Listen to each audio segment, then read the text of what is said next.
T-Dog, J-Boy, and me, I'm Lugs.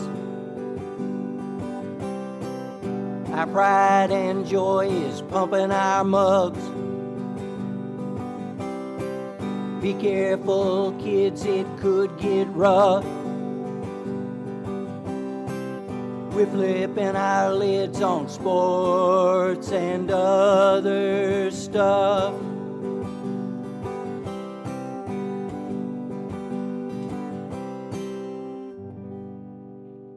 Welcome to the Scott Frost Memorial Visitation.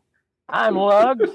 What? I might be on the wrong podcast, but I'm J-Boy anyway. And I'm T-Dog. Yes, sir.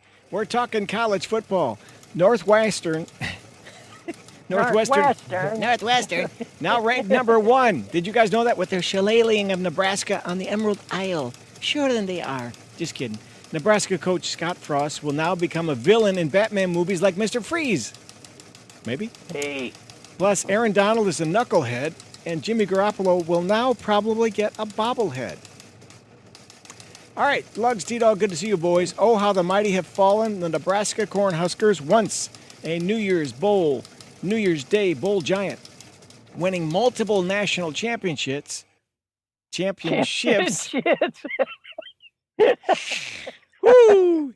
Now, that was Freudian or Frostian. We can say that was Frostian. We'll keep that in there. Now head coach Scott Frost, a former Huskers star, is 15 wins and 30 losses. Where have you gone, Tom Osborne? So, Lugs, Frost is about to be defrosted by Nebraska, eh? Well, I think what sums it up for me, I mean, that game was, I got to give it to them. First half, Cornhuskers, I mean, they looked good. And for a little bit of the third quarter, they were okay. They were up. But then Frost pulled one of the, it's like Mike McCarthy-esque. He does an onside kick when he's leading. I mean, who does this? I just don't. I don't get it. But I will say this: the greatest tweet I've ever seen. Some fan known as Aces of Bases quoted in a tweet, "Nebraska football is going to be playing in the Big Sky Conference soon." And somebody in the Big Sky Conference office tweeted back, "Nah, we're good." So that sums it up right there. That's really good. That was something, yeah. T-Dog. Did you watch some of that shillelagh and shellacking going on there?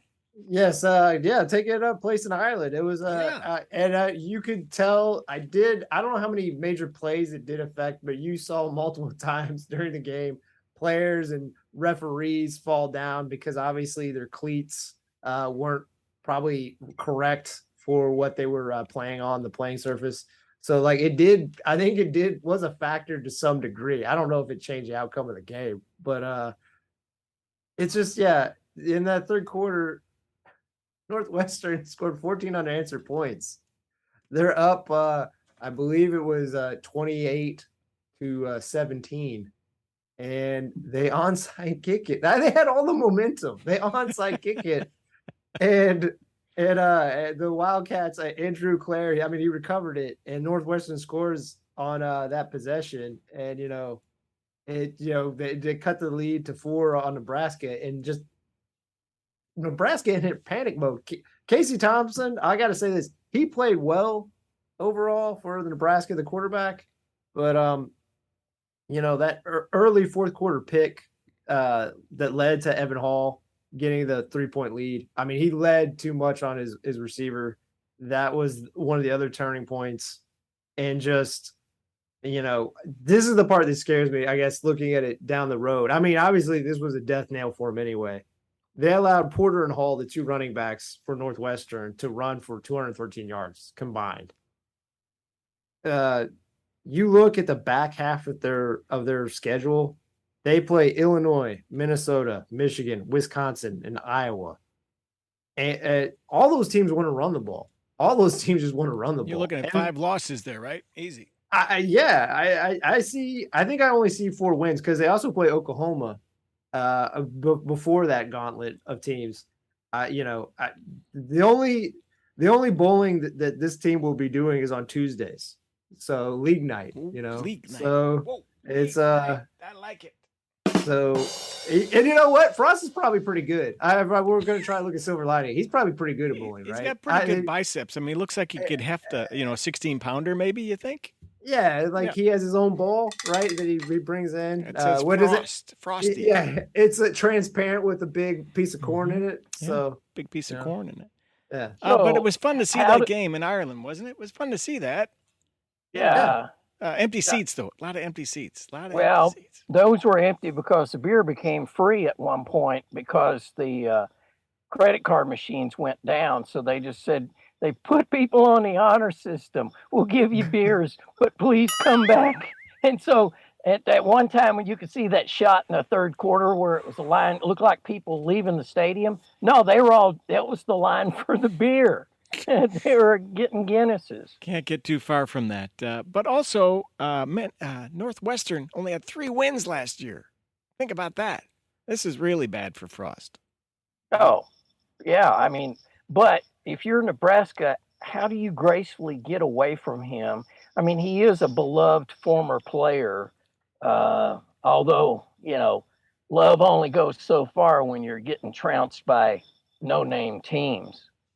Well, I'm not going to disagree with you that they're not going to be in contention for the West. I think Northwestern kind of showed. I think, and again, to be fair to you all, this is week 0, I guess, is what it's categorized. But I think Northwestern looked really good. They play solid and they're efficient. You're right, against teams with more talent. If they play, like a Michigan or Ohio State, they're probably not gonna win. Yeah, I mean, obviously, but they're not gonna beat themselves for the most part. And that's what you saw. I mean, the turnovers were 3-1. With Porter fumbled one rushing for Northwestern, but other than that, they were clean on the sheet. Their quarterback played well and efficient, and like I said, they were just very methodical in everything they did. So see, honestly, I do think that coaching made the difference in that game. I think what's his name, Pat O'Donnell. Fitzgerald. Pat O'Donnell. That was an old actor from the 50s, wasn't it? No, I understand that, he's an Irishman in Dublin and all of that. But look at the Irish right there. When I mean, the Huskers look like just top flight football team in that first half. They really did. But in halftime, Northwestern, those guys made adjustments and they shut them down. So that's coaching. That's true coaching. Yes, I mean, they were trying to give him the benefit of the doubt the last 2 years. The last few years, Scott Frost, where they did lose a lot of close games. But to be fair to your point, Lugs, I think a lot of it is they lose all these close games because when it gets tight, I'm not going to say every time, but at least it seems like a decent amount of times he's making the wrong calls. So, all right, so that was the big showdown, week 0 in the old country. Let's talk about the rest of college football moving forward. We're coming into week 1, 2, and so forth. What do you guys think? Who do you like, other than the obvious for Lugs, is going to be an SEC team? I think we can all agree to that. We can have a drinking game right now. Every time he says the SEC, I'm ready to drink. Actually, my top 3 games are Notre Dame, Ohio State, Oregon, Georgia, of course. I got to do that. And Utah, Florida.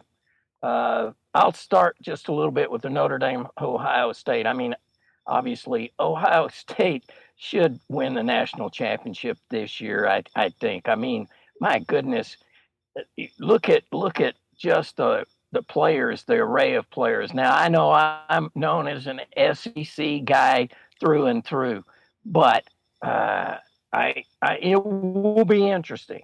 I think so. I would have Ohio State winning that game, but Notre Dame is not bad. They've got some players as well. So and a new head coach. Right now they're Notre Dame's 17-point underdogs. But hey, you got to play the game. You got to play the game. You got to get on the gear and play the game. So that's my top one. What about you, Dog? Actually, that's my top one too. But kind of what J Boy was hinting at too. Like I think I'm not gonna say it's a foregone conclusion, but obviously they are clearly favored because, like you said, I think just who they're bringing back. It's not that obviously Notre Dame has a lot of talent, but it's just that Ohio State has a fairly experienced team, and obviously Stroud and just their array of wide receivers. It's gonna be hard for Notre Dame to stop. But I'm really intrigued by that game mainly to see Marcus Freeman as the head coach of the Irish. And obviously, I don't think they're going to win, but it's just going to be a good measuring stick for at least this year and possibly down the road, like how good a coach he is.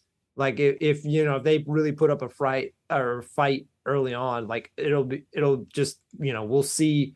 Maybe it's crazy to say because everyone always said that the Notre Dame couldn't really contend for a title anymore. And I know some of these guys have fallen out of the deals that they said they were going to Notre Dame, but Notre Dame's recruiting seemed to have gone up since Kelly has left. Brian Kelly's left. So like if they can get better recruits and if they play at a high level, maybe they insert themselves back into not only getting the playoffs, which I mean, Brian Kelly did get them in, but like they were usually just kind of washed out. Maybe they can actually compete with like better talent. So that's one of my big ones. I'll say this, and we'll kind of ping pong back and forth, just to make Lugs happy in terms of an SEC game that he'll be happy, and also just to kind of see again like it's similar since we were kind of talking about him. I want to see LSU versus Florida because I just think as much as I enjoyed You see Brian Kelly. I want to see Brian Kelly and obviously just how much he can restructure just I think the temperament of LSU just because I think they will be more disciplined. I think they will be more on assignment. I don't think he's maybe as good a recruit as Orgeron, but I think, like I said, there's been the last 3 coaches at LSU have won a title. And Brian Kelly is better than the last 2. He's better than Les Miles. He's a better coach than Ed Orgeron. So I just want to see what he does. And also on the other side of it, Florida State, I like Mike Norvell. Again, I'm getting killed on some of these coaches that I'm investing money in. Matt Rule, I believed in. Mike Norvell, I believed in at Florida State. Yeah, because I love watching him in Memphis. Those teams are always fun. But I don't know if they'll beat LSU. I don't think they will. But I just want to see if they are competitive, if that kind of gives them Florida State fans hope, and if it keeps him off the hot seat a little bit. So a question, Brian Kelly, you really think so? Wasn't he just kind of a guy wrapped up in the Notre Dame mystique? You like him as a good head coach. You think he's better than the last guys? Oh, I think he's a great coach. I think his, I'm not going to say downfall. I just, the guys who are a cut above him, and this is a trait that they all have that he does. Like I said, and maybe with LSU now, like maybe he'll find a coach who will help him with this. He sometimes misses out on the top recruits, and I just think you look at what Saban does, what Dabo does, what they're starting to do. Jimbo's doing it at Texas, A&M. I just think. And obviously Kirby Smart too. Like you have to recruit every day to get those top players. I don't think Kelly does that.